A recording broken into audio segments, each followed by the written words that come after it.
middle-class citizens are in a very fragile time, I believe. People are mortgaged to the max. They tap out what their limit should be in many cases. They have very little money in the bank. We saw where, at the beginning of COVID, over 1 million households took advantage of some type of forbearance. And I understand it was a very uncertain time. In my opinion, in a lot of ways, they provided too much. People were just spending money, man. We watched people overspend in a very short period of time, this real estate bubble. What I watched happen was just it was madness. Now we have, in my opinion, an overvalued housing market, because the only way to fix it is to say, well, people are going to all of a sudden make a lot more money, which I don't see happening with everything else that's happening. No, all of this was accidental and unintended. Nobody really thought about this. Multifamily real estate is a disaster. That is the new subprime. This market is basically uninvestable when you look at older multifamily properties in New York City. But meanwhile, people are building new, hand over fist. I mean, what do we see? A mortgage debt jubilee if something all of a sudden happens? We already watched what they did in COVID. What's going to happen with this housing market? I think, unfortunately, they've got to pay the piper. Chris, welcome to the show. Thank you, sir. You know, I want to talk about the housing market, and you seem to be my guy to have the right conversation about the housing market. I work for some of the bigger Ginnie Mae issuers, so I am loaded for bear. In fact, if you give me your address later, I will send you a copy of my biography of Stanley Middleman. Awesome. You would love this. Rags to riches.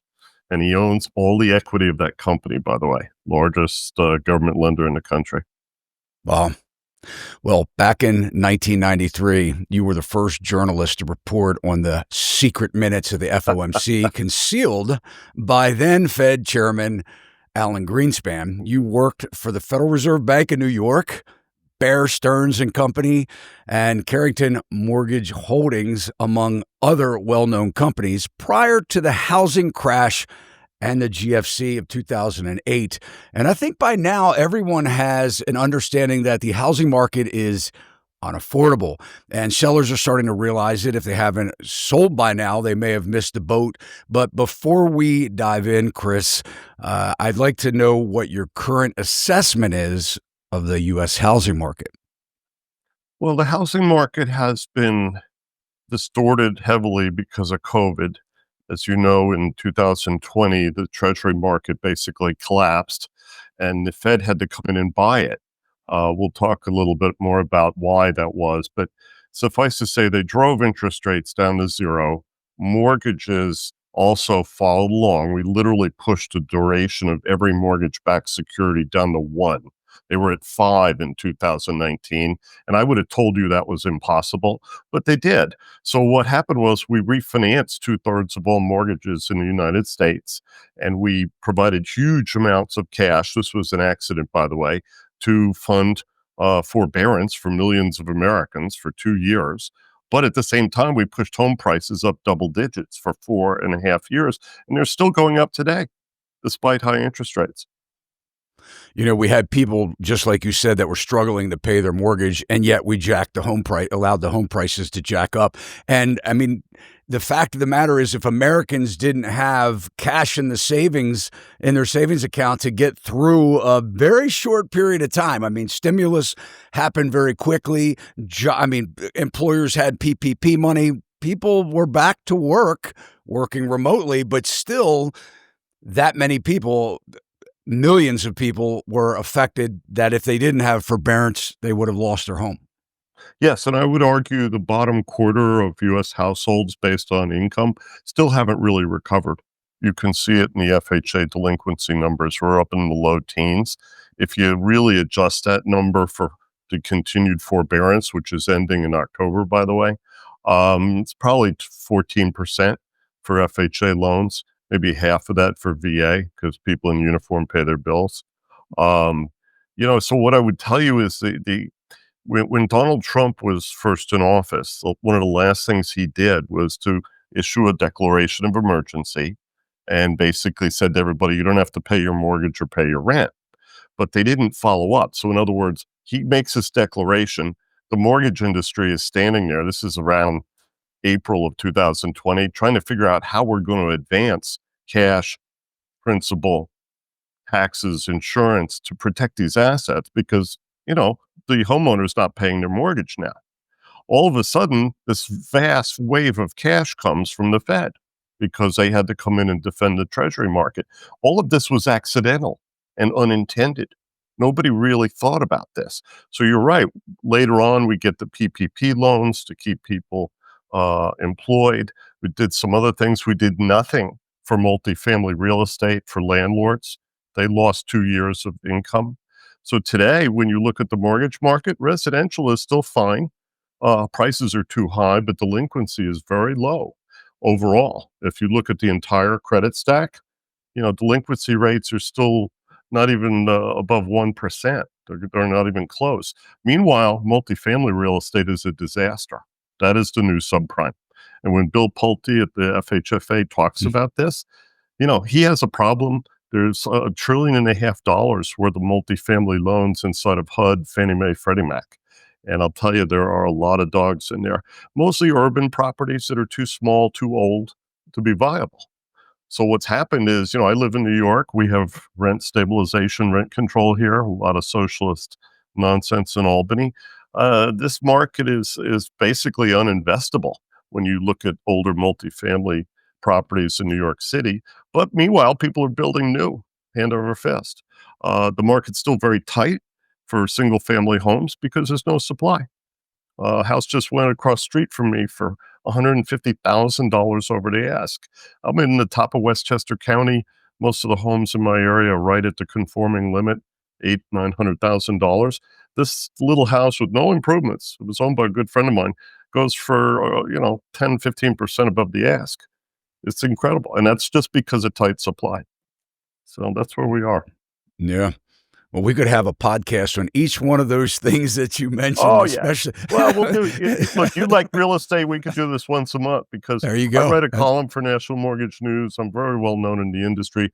The other thing I would add is that Florida, the wheels are starting to come off. Every other house in Florida is for sale right now. So, to your point about missing the peak, I think that's right. Yeah. Well, tell us, what were the secret minutes about that you exposed back in 1993 that Fed chairman at that time, Alan Greenspan, concealed? Well, in the 90s, my family had a firm in Washington, and we had a news service called Wires Washington. And I covered banking and spent a lot of time on Capitol Hill. Particularly, I spent a lot of time at the Hawk and Dove with the staff of the House Banking Committee, which at the time was chaired by Henry B. Gonzalez, who was a dear friend. Henry was an immigrant from Mexico. His mother had lived in Laredo and, worked as a seamstress, and this man eventually got to be congressman from that part of Texas. So anyway, the staff found out through a Reserve Bank president named Jerry Jordan that there were minutes of the Fed discussions. Nobody knew anything about this. And Chairman Gonzalez, being the extremely detail-oriented man that he was, kept pestering the Fed about this. So I wrote an article in the Christian Science Monitor that talked about this hearing where Chairman Gonzalez and some of the other members of the committee almost called out Alan Greenspan for lying under oath because he didn't want to admit that they had minutes.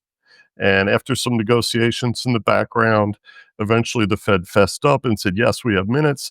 And that led to the public release. So because I was interested in the committee for a lot of other reasons, banking and insurance particularly, I found out about this and I said, wow, this is news. So we were the first ones to report on this. What were they trying to hide? What was Greenspan hiding?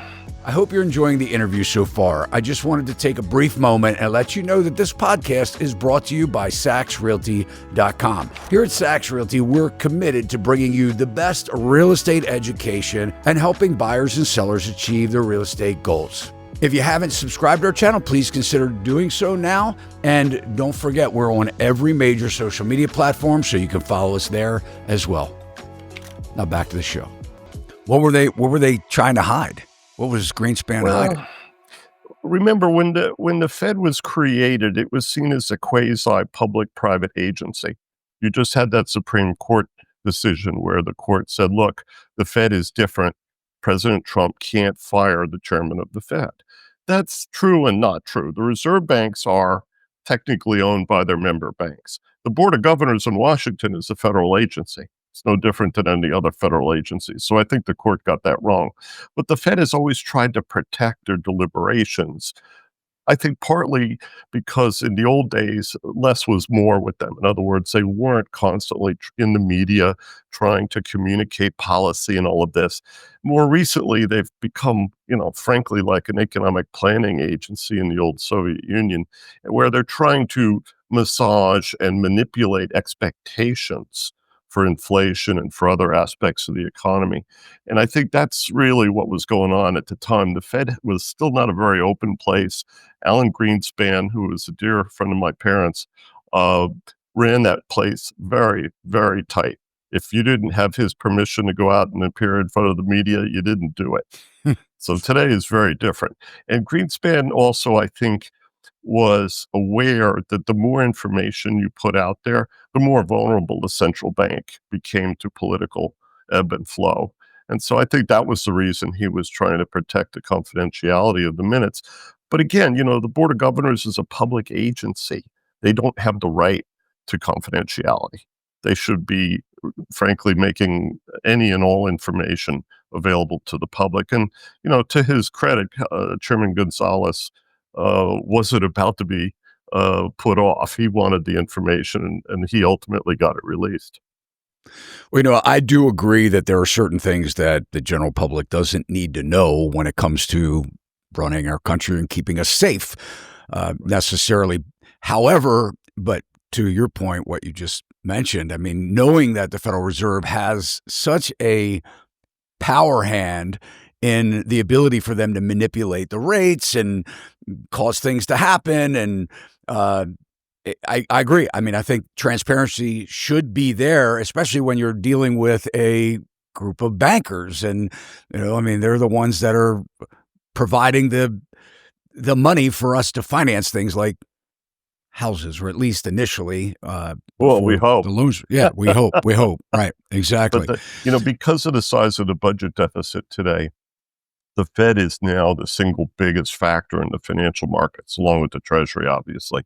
So what they do or do not do has huge impacts on banks.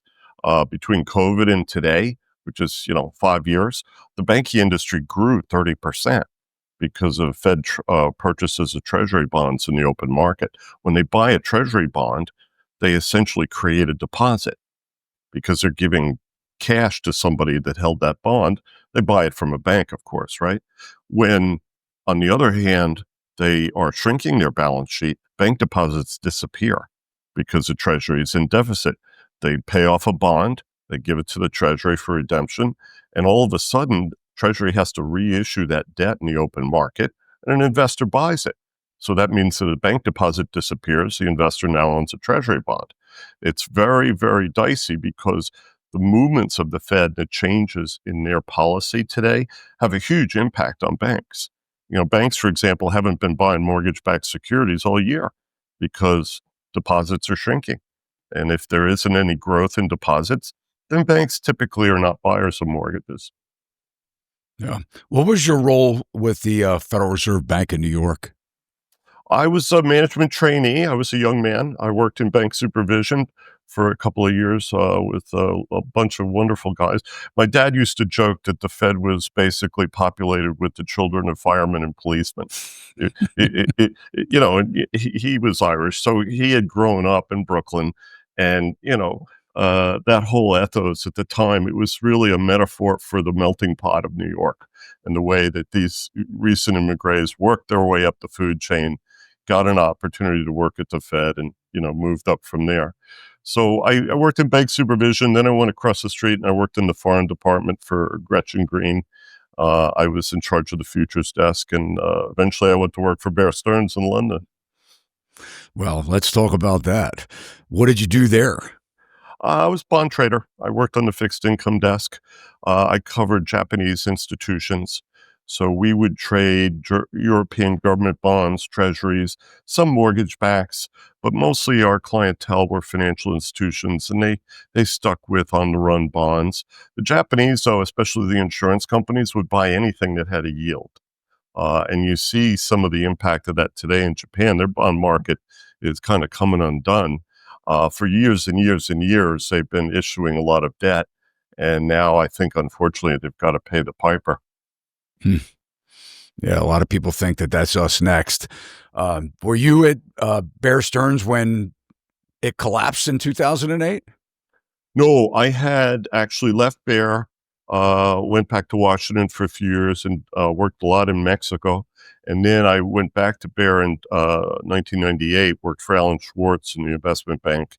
I was covering financial buyers, ironically. They wouldn't let me go downstairs and talk to the banking team because they were part of mortgages. They were run by the mortgage-backed securities team at Bear.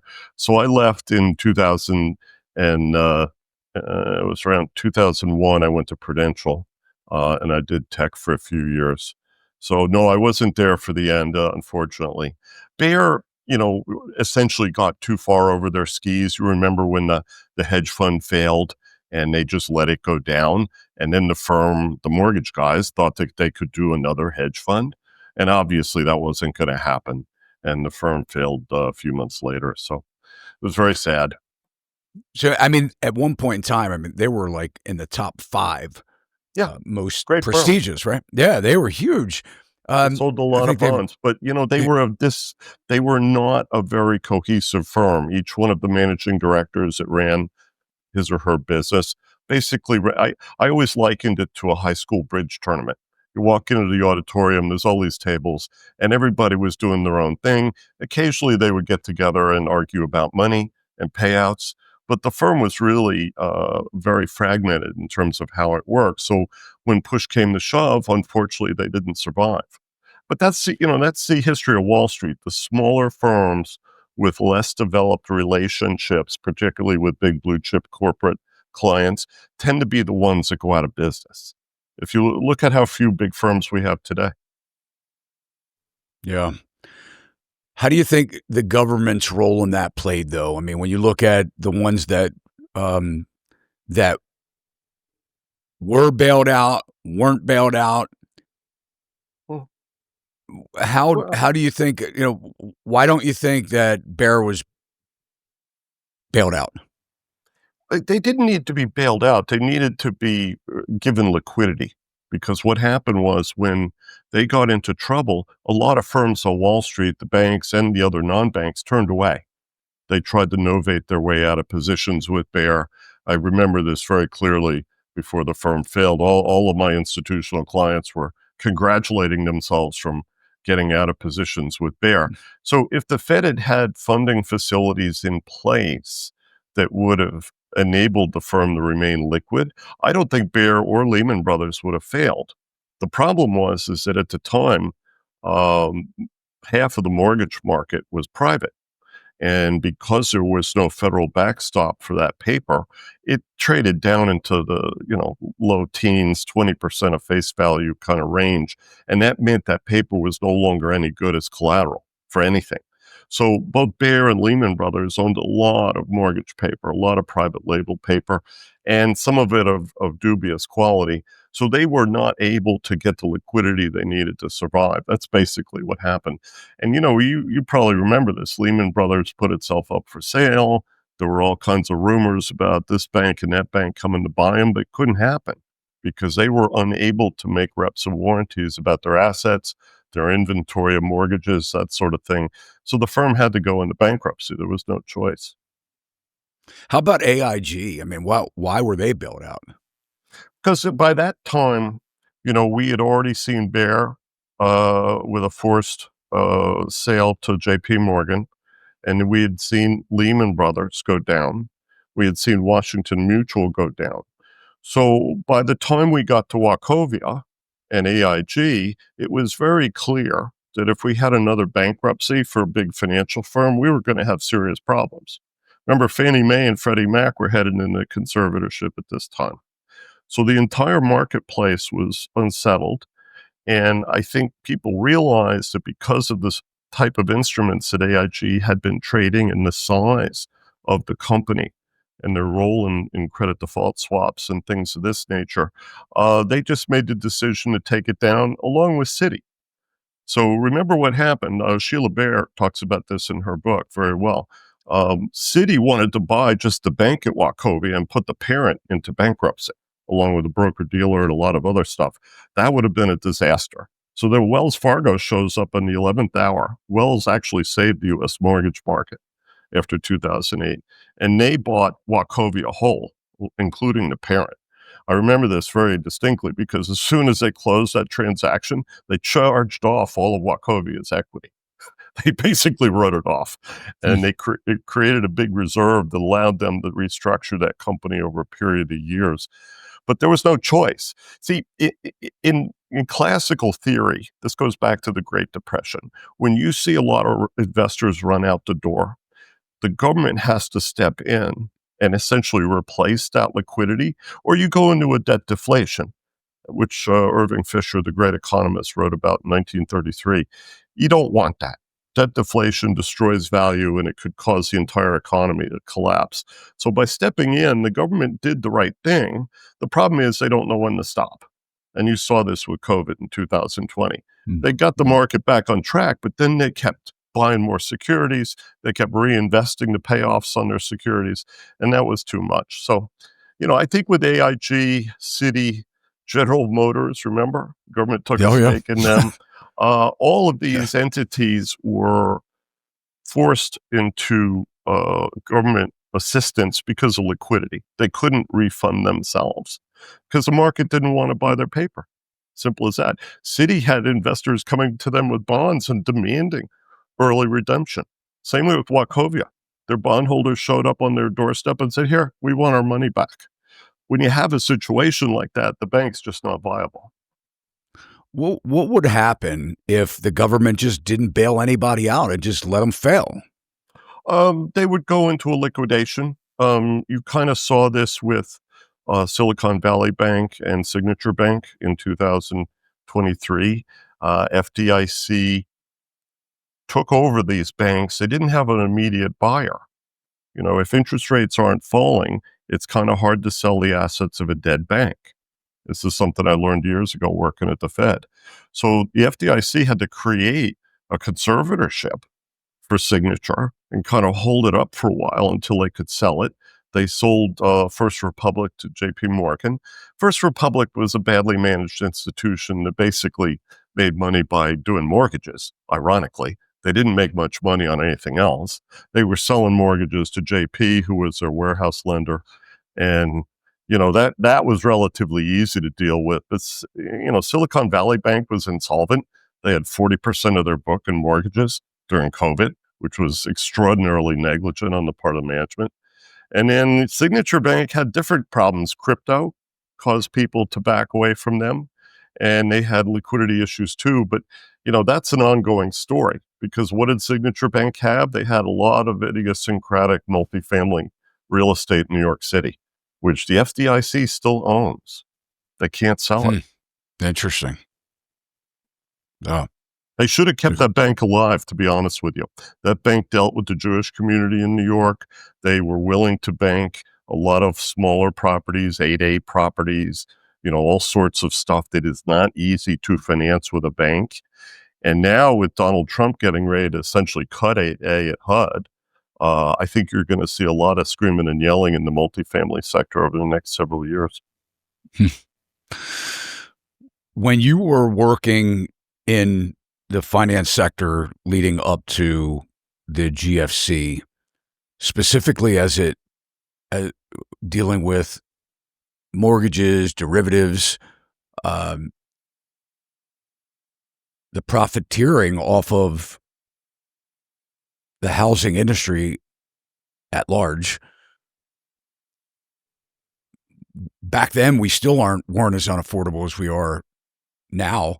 But at what point did you ever say, like, holy shit, we're in for a massive, this thing's going to crash. I mean, there are a lot of people that worked on Wall Street that saw this thing coming.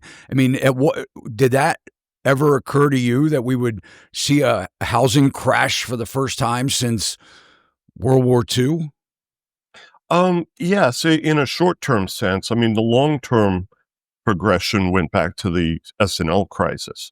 You had the 80s, which were go-go. A lot of S&Ls go out of business. Federal government has to clean it up. The 90s were dead. I talk about this in my biography of Stan Middleman. It was really hard to get a mortgage in the 90s. But by the 2000s, that pent-up demand for housing was enormous. And you started to see this surge, both in private and also government-insured loans. But by 2005, I was running an analytics firm with a good friend of mine in Los Angeles. And you could see that Countrywide and Washington Mutual were starting to see their volumes fall. When you saw that, you knew the game was over because these were both big correspondent lenders. They bought loans from other companies and then packaged them up, put them into securities. And by the end of 2005, the smart money, people like my friend Stan Middleman at Freedom, a number of the other non-bank lenders who had been selling private mortgages to Fannie Mae and Freddie Mac, ironically, they were the dumb guy in the room, by the way, they were running away. They were going back to Ginnie Mae to hide. And why did they like Ginnie Mae? Because they know what the rules are. They know that they're going to get reimbursed on the mortgage if it has to be foreclosed and conveyed.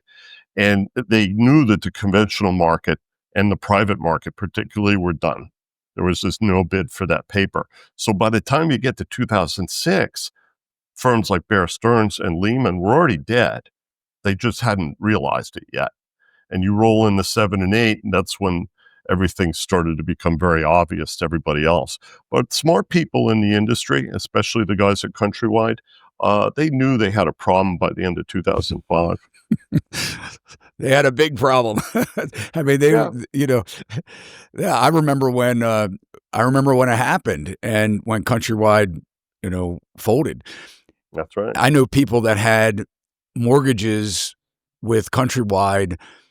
The ones that took over these notes, they couldn't even find the original paperwork that the homeowners had signed.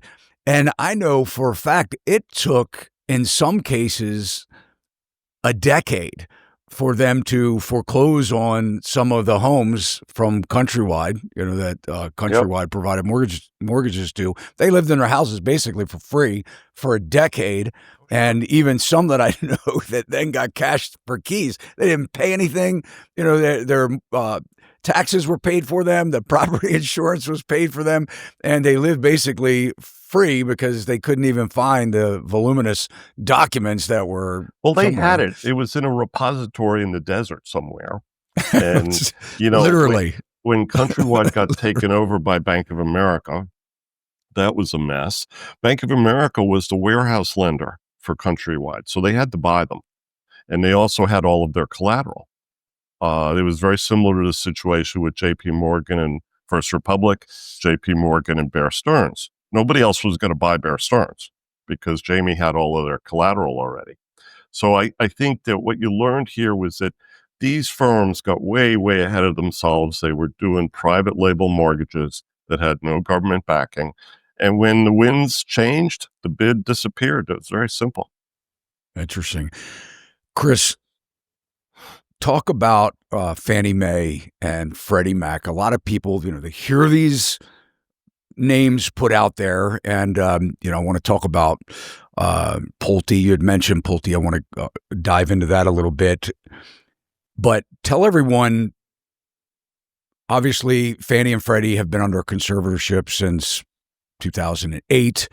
Can you explain Fannie and Freddie's role in the mortgage market, and what is this relationship, this conservatorship that the U.S. government has with them? Well, the GSEs, Fannie and Freddie, were put in a conservatorship because they owned a lot of private label mortgages. And when the financial crisis occurred, the mark-to-market value of their assets fell. So on a short-term basis, they were insolvent.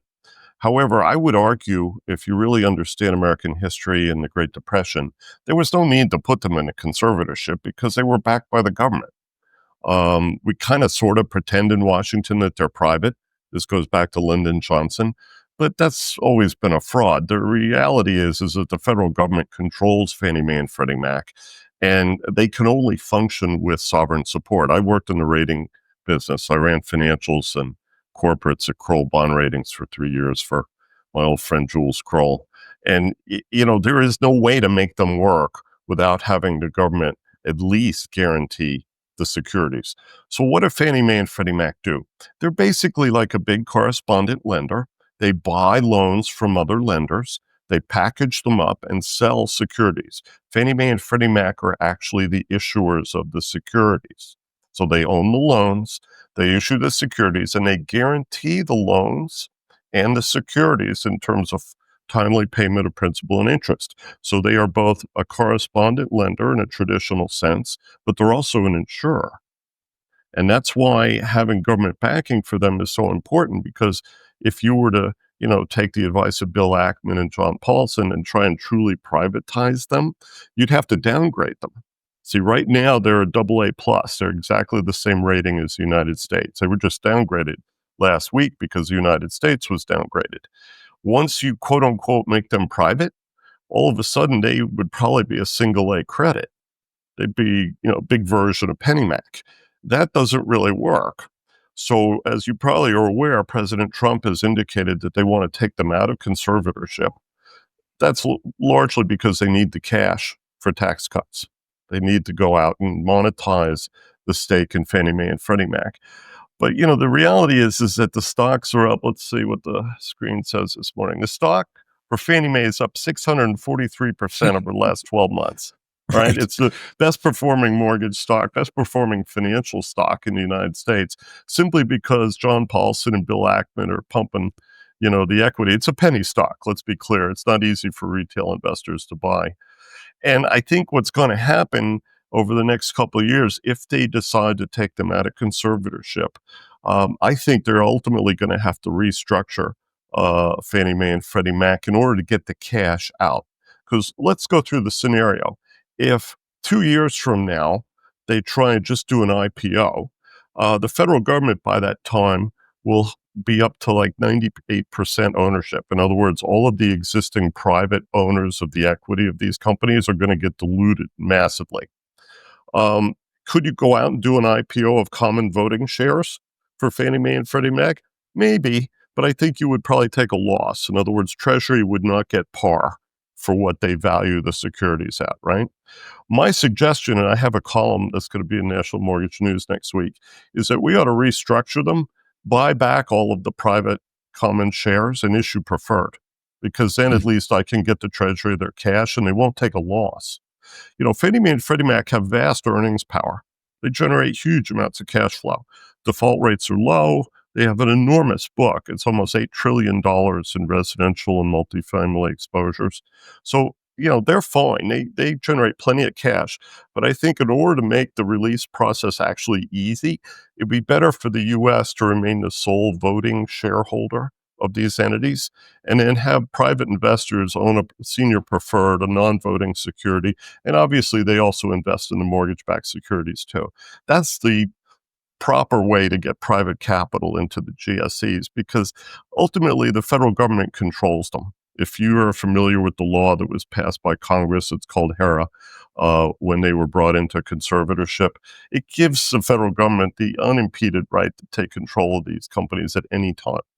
And as Louis Brandeis taught us 100 years ago, in a very quirky but wonderful bankruptcy case before the Supreme Court, if you reserve control over an asset when you're trying to sell it, it imputes fraud conclusively. And that's still a law of the land, by the way.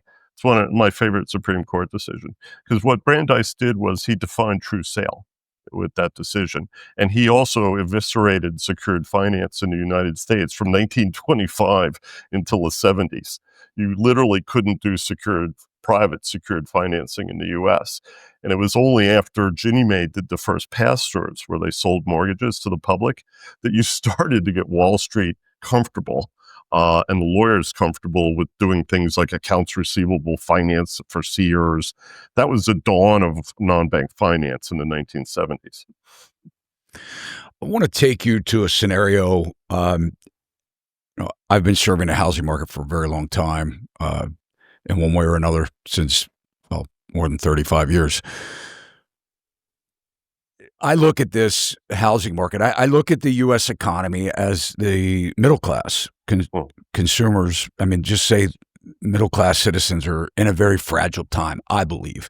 I mean, look, you've been in mortgage, you understand the sector very well. People are mortgaged to the max. They tap out what their limit should be in many cases. They have very little money in the bank. They're basically living off of two incomes. If somebody loses a job, God forbid, it wouldn't take many months for them to be in the hole. We saw where at the beginning of COVID, I don't know what the exact number is. I know over 1 million households took advantage of some type of forbearance. I don't know what the number was as far as how many, whether it was 10 million people, that were in delinquency or falling behind in their mortgage because of COVID. And I understand it was a very uncertain time, but like you said, the stimulus was very quick. They, in my opinion, in a lot of ways, they provided too much. And, with the CARES Act and all of that, we just kept continuing it when the economy was booming. People were spending money like mad. I mean, supply chain issues were happening, but guess what? People were just spending money, man. Like you said, they refinanced their homes. So I look at this scenario where, for the first time, at least in my career, I'm looking at there's never. I mean, you could go back and say in the 70s, early 80s, was it less affordable than it is today? I would argue that we were in a worse position than even back then in many ways. We watched people overspend in a very short period of time, this real estate bubble. What I watched happen was just complete, utter, it was madness. Parents giving $100,000 gifts to their kids so that they could overpay for a home. Appraisers. I mean, I know a lot of these appraisers. I know people that train appraisers, and they were just shaking their heads saying these homes aren't worth it. The comps are quickly coming in. Now we have, in my opinion, an overvalued housing market, because the only way to fix it is to say, well, people are going to all of a sudden make a lot more money, which I don't see happening with everything else that's happening.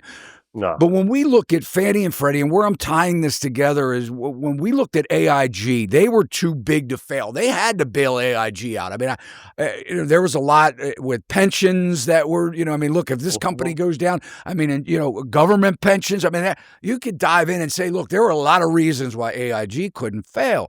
Now we're talking about the GSEs, Fannie and Freddie. The government brings them into conservatorship. One would argue that they're controlling them, obviously. And a lot of ways, I believe FHA, Fannie and Freddie, in a lot of ways are the same to me as a subprime lender, because it's very little money down on a home, overpriced home. They're guaranteeing these things. They're insuring these securities. What's the what do we see? A mortgage debt jubilee if something all of a sudden happens? We already watched what they did in COVID. When the next thing happens, what's going to happen with this housing market? Well, I think the worst problem is going to be at the FHA, because that's where you tend to have very low down payment mortgages, first-time homeowners. That will probably be by far and away the worst piece of it. And that'll be both residential and multifamily, keep in mind. Multifamily is the new part of the equation here. With Fannie and Freddie, what you'll see is that, my scenario is that we see a rate cut, not this year maybe, but maybe a couple rate cuts next year. We have a little mini boom in housing, believe it or not, even where housing prices are. And then by 26, 27, we have a real reset. And by that, I mean, we go back down to 2020, 21 price levels. That's not the end of the world, but a 20% drop in prices is going to put a lot of that Fannie Mae, Freddie Mac portfolio underwater. In other words, if they default, you're going to see the cost of default. Today, you don't. home prices are still so high that if somebody gets behind on their mortgage, they just sell the house. Or They just do a don't short. pay and get bailed out. No, the industry was doing that with the forbearance. It's going to end in October. All of the old COVID waterfalls for dealing with delinquency go away at the end of in October 1st in the fiscal year, right? So once you see that, you're going to see the cost of default.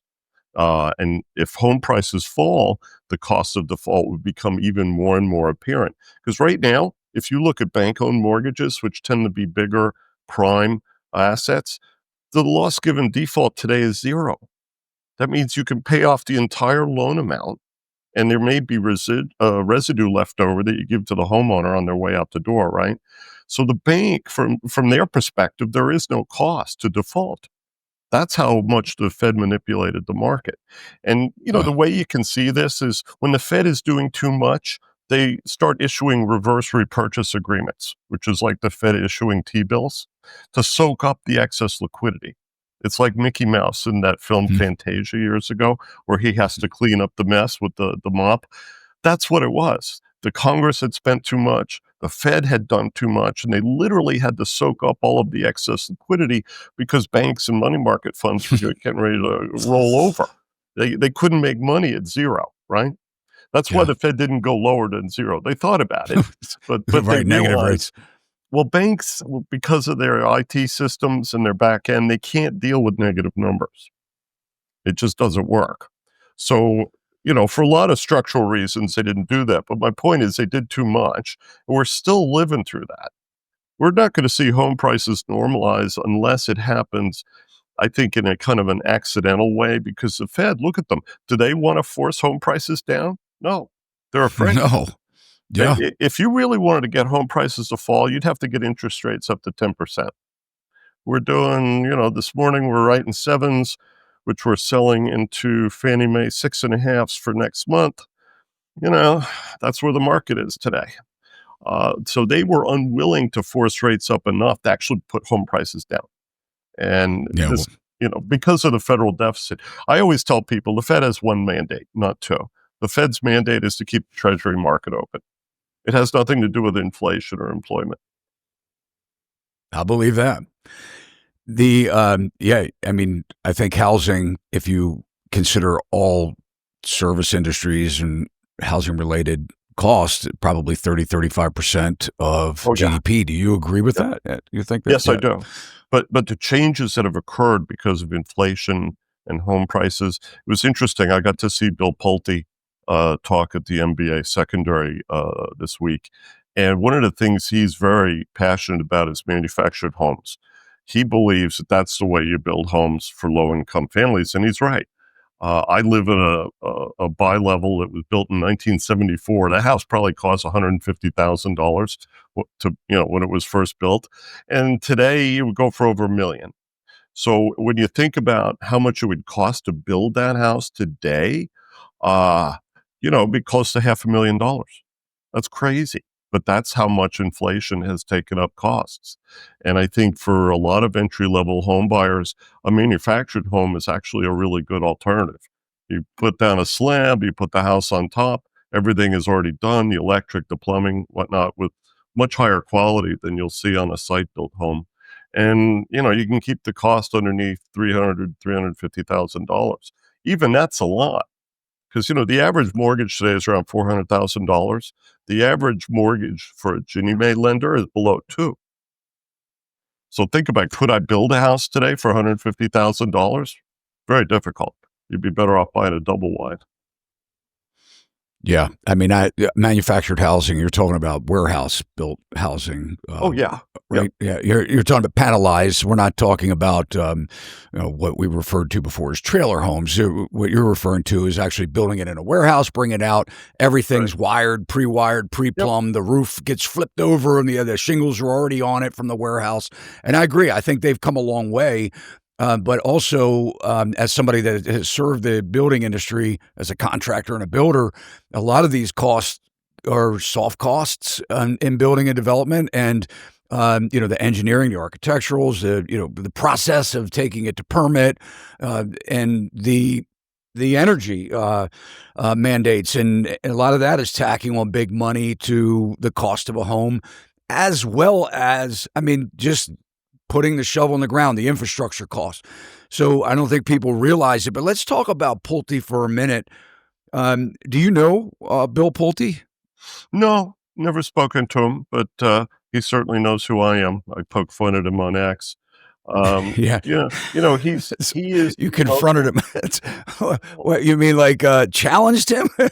oh, absolutely. That's my role. I Yeah, mean, a lot of my clients in the mortgage industry are not able to speak. They're afraid. They're afraid of exactly. retribution and sanctions by government. We saw this during the Biden administration. The 4 years of Joe Biden in housing were the most bizarre I've ever seen in my professional career. We were surrounded by incompetence. My favorite was the head of Ginnie Mae, Alana McCargo, who was just a total disaster. She ended up getting Texas Capital in a horrible litigation with Ginnie Mae over the failure of a reverse mortgage lender in 2022. And they just had no idea what they were doing. That was the bottom line. And then they started doing crazy things with the industry, like saying you have to use 2 credit scores to underwrite a loan. And this was because Experian had, written the Biden administration a big check, and they wanted to basically kill FICO and take over the consumer credit business for their own. It's like Frankenstein's monster eating the creator. You know what I mean? All the credit bureaus have basically been acquired. There's now only 3 of them. There used to be thousands of them. And so FICO is, seen as a target because they accused him of being racist because people of color couldn't get mortgages. Well, the reality was it's their income that's the problem. It's not the credit rating. So, but it just went on and on from there. Like when my clients would bring pools to Fannie Mae or Freddie Mac, they were told that if they didn't have X percent of mission loans in the pool, then they would get a lower bid. So, the agencies were totally politicized under Biden. Yeah. Well, Trump nominated Bill Pulte as the director of the Federal Housing Finance Agency, FHFA. Um, and I'm kind of curious, do you think, because a lot of people don't realize that Bill Pulte's family founded Pulte Homes, and today Pulte Homes is a Fortune 500 company and one of the largest home builders in the United States. Do you find that there's any conflict of interest? I mean, do you have any problems with Bill Pulte being in that position? And what are your No, thoughts? no, he really didn't play much of a role in Pulte Homes. He was a shareholder, obviously. He got involved in a pretty contentious litigation with the company, and eventually he sold his shares. So I think he's been out for quite a while doing his own thing. He was very focused on helping Detroit and Michigan in terms of restructuring and reviving that area, particularly in Detroit. So, I don't see a big conflict with Bill Pulte. If anything, I worry about with him is that he's not a mortgage finance expert. He's very into home building. He definitely understands that industry. So for FHFA, before we had a technocrat, Sandra Thompson, um, but now, I think Treasury, frankly, is going to be taking the lead on a lot of issues involving housing. Hmm. That good or bad? So, It's fine. Scott Bessent, he ultimately has the call on Fannie Mae and Freddie Mac because in conservatorship, the Treasury basically runs them. The Treasury is the yeah, largest shareholder. As you know, Bill Pulte got rid of the boards. But frankly, under HERA, the boards are useless until they emerge from conservatorship. The government is basically calling the shots. And, to his credit, Pulte has been focused on what's going on inside that agency, which was not good. He's made headcount reductions. He's trying to focus Fannie and Freddie back to a business purpose and having a good relationship with the industry, which I welcome. So I don't really have any problems with Bill in terms of conflicts. I know he doesn't get along with Elizabeth Warren, but neither do I. So, we have that in common. right. So, do you let him know that? And by the way, Chris, all of Chris's information is in the show notes, and I do want to talk about your new book, and I've ordered it. I haven't gotten it yet. I had all intentions of reading it prior to our interview, but that was put together pretty quickly.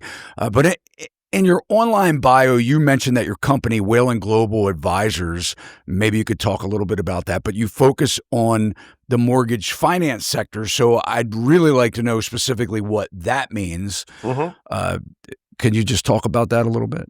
Sure. Well, I publish a blog called The Institutional Risk Analyst, and we cover banks, non-banks, and mortgage firms. Mortgage firms don't get a lot of love from Wall Street because, frankly, most people don't understand them. The accounting is difficult. If they understand anything, they look at the REITs that tend to invest in mortgage-backed securities. But the issuers, the Penny Macs and the United Wholesale Mortgages and those, they're totally opaque to most investors. In fact, most institutional analysts don't even understand them. So I get a lot of phone calls. The other part of my firm is I'm a consultant to big financial institutions and funds. We help them with a variety of technical issues. Mortgage servicing rights is one of my favorites. But I basically am an advisor to senior management at half a dozen large mortgage lenders. They're mostly Ginnie Mae shops. That tends to be where I've found my audience, and it's great fun. There is nothing to me more exciting than working with a non-bank mortgage firm compared to a bank. Non-bank mortgage firms are entrepreneurial. They have to be nimble. You know, you could have a firm with thousands of employees, but there's probably 3 or 4 people running the whole thing. Compare that to a bank, all right, where you have a pyramid of people who are mostly there to say no. In mortgage firms, they're there to say yes. And what I've particularly liked doing is working with firms like my friend Stan Middleman at Freedom and many others. Mr. Cooper is another one who like to retain the servicing asset and build value for their shareholders. If you look at the accretion that Mr. Cooper has managed to pile up over the last few years, they're now the biggest owner of servicing other than JP Morgan. And then they've got another $800 billion worth of subservicing that they do for other firms. When they get together with Rocket, they're going to have $2 trillion worth of servicing inside that house. And why I don't see that as a problem, frankly, is that guess who they compete with? JP Morgan. JP Morgan is the largest bank servicer. Right behind them is US Mm. Bank, who just bought Union Bank of California. They're huge now. They're the number 2 bank. And then even though Wells Fargo, Citi, and Bank of America are out of correspondent lending, just their own internal branch system still makes them top 10, top 15 lenders in the country. So, the non-banks, as big as they're getting, and they're going to consolidate clearly, are ultimately competing with the big commercial banks. What's Dan Gilbert up to with all of this? I mean, with, acquiring Mr. I think Cooper, it Redfin. had to happen. Think about what he's done. He's agreed to acquire Redfin, which is a realtor that helps you capture new mortgages and leads. He's acquiring Mr. Cooper with the servicing business. Rocket is a much more aggressive lender than Cooper, but I would tell you that they're both kind of similar in a sense that they don't want to be out on the edge. If you look at, Ginnie Mae's, the Ginnie Mae portfolio at Cooper or at Rocket, it's relatively pedestrian in terms of default activity, whereas there are other lenders in the industry that are much more risky. And I think you put those together as you're going to have one of the biggest correspondent lenders in the country in Cooper. You're going to have a huge player in the wholesale channel in Rocket that's head to head with United Wholesale Mortgage. They're the biggest lender in the country. And then you're going to have the realtor. So what you see happening, I think, both in the bank and the non-bank sector is people are creating consolidated, integrated groups that acquire and service and ultimately control assets internally. Because let's think about it, $2 trillion in servicing, earning 25 bips a year in servicing fees is a lot of cash flow. And if you have the ability to go out and create new mortgages when the old mortgages prepay, it's a self-sustaining system and it's more stable. I think the days of the smaller mortgage firms are numbered. We're going to see consolidation in the top 10. I think we'll end up seeing 4 or 5 firms that have high single-digit market share, which is extraordinary. As you know, for years and years, it was hard to get 3, 4, 5% market share for any one firm. But I think that's going to change. It has to. Yeah, and I think they're really interested in the tech too. I think Dan Gilbert's a very bright individual. Yeah. He's done amazing things, and through the tech, right? I can remember when Rocket. I heard Dan Gilbert speak in an interview, and he was saying that they were able to pre-qualify a loan, and it was so fast that no one believed it using the technology, and that they actually had to slow it down in order for it to have more credibility. And I think with the Redfin move, I mean, one thing that we know since the DOJ and has been, I mean, literally after NAR for decades, hammering on them for various reasons, but now with the lawsuit and the commissions and the now new contract that the buyers have to sign nationwide with agents in states that they never had to do that before, and the sellers not offering, in a lot of cases, we're seeing it more and more, they're not offering buyer broker compensation, so the buyers are going to need to pay it. I think it was a smart move to buy the technology, because I honestly believe we're going to see where technology starts replacing real estate agents. But again, that's for another day. Tell us about your book, Chris. Yeah. Inflated. Tell us, why did you write this book, and give us why people should buy it. And we're going to drop the link also for them to buy your book in the show notes. But talk about that. Well, Inflated is a readable financial history of the United States. It tells you the story of how this sleepy agrarian society in the 1800s suddenly ends up in the 20th century controlling the world's money as the dominant economy in the world. And what I wanted to let people understand is, how did our money evolve? Where did it come from? And the answer is Abraham Lincoln. Abraham Lincoln was the man who created the fiat paper dollar to finance the Civil War. He created national banks to buy his debt. We had only state chartered banks in the old days. They used gold as money, and they issued paper. So in the old days, all of the paper was considered debt, even the greenback dollar. So I wanted to just give people a way of understanding where we are today, especially with Donald Trump in the White House. He's now trying to change all of this. He's trying to go back and essentially get rid of the Bretton Woods Agreement after World War II, and make America less engaged, and I think also reduce the cost of running the global currency. So, that was the reason for the book. Interesting. How long did it take you to write it? I mean, you have all this stuff in your head. Not long. I'm a newsletter writer, so I write really fast. I just get up in the morning. But the revision, I edited 20,000 words out of the first edition. I took the Henry Ford stuff out, which I published in Ford Men, which is another interesting book you may like. Talks about his role in the Great Depression. And then I put a new chapter at the end that talks about Ben Bernanke and Janet Yellen, of course, and Jerome Powell, and how they got us to the mess we're in. Because, the Fed's a facilitator for the Treasury. Ultimately, they're not there to say no. And so what they've enabled is, the Treasury to grow its debt up to $37 trillion or so. Well, Chris, I can't wait to have you back. It's an honor to have you on the show.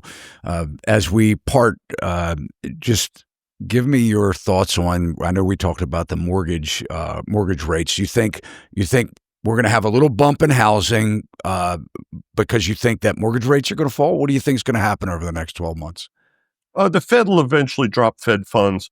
The big question is whether the 10-year Treasury, which is how we price mortgage loans, is going to fall too. With the concerns about the deficit and the debt, and the almost daily public pronouncements by Mr. Trump about tariffs and other things, the Treasury market has become unstable. And by that, I mean, in the first quarter of this year, when everybody kind of ran to quality after the first tariffs were announced, for a couple of days, the 10-year started to fall along with short-term rates. And everybody thought, okay, normal basis trade. But that didn't continue. After a couple of days, the 10-year started going up. And all of the hedge funds that finance Treasury auctions got annihilated. And in fact, a lot of mortgage lenders who were trying to hedge their book during this period got annihilated. So it's been a tough period. It's hard to say where they'll be a year from now. Yeah. Well, thanks again. And we're not far from each other. So hopefully one day, sir, we'll get you in studio. We're just a quick Acela, train ride. So, Where are you guys located? We're in Maryland. Oh, so we're, all right. Yeah, we're not far at all. And look, and I frequent New York. So hopefully one day we'll get to shake hands in person. So sounds good. If you're up in the city, let me know. All right. Sounds good. Take care. All right. Thank you, guys. Thanks so much for watching. If you like the video, you can let us know by smashing that thumbs up. And if you haven't already subscribed to our channel, please consider doing so now. Hit that alert bell. You'll know every time we upload content just like this. Keep those comments and questions coming. And one of the biggest compliments you can do for us all here at Sachs Realty is to share our channel and this video with your family and friends. This will help us to continue to build this amazing online community with viewers just like yourself. See you next time. Sachs Realty, Maryland broker number 607720, office number 443-318-4514, equal housing opportunity.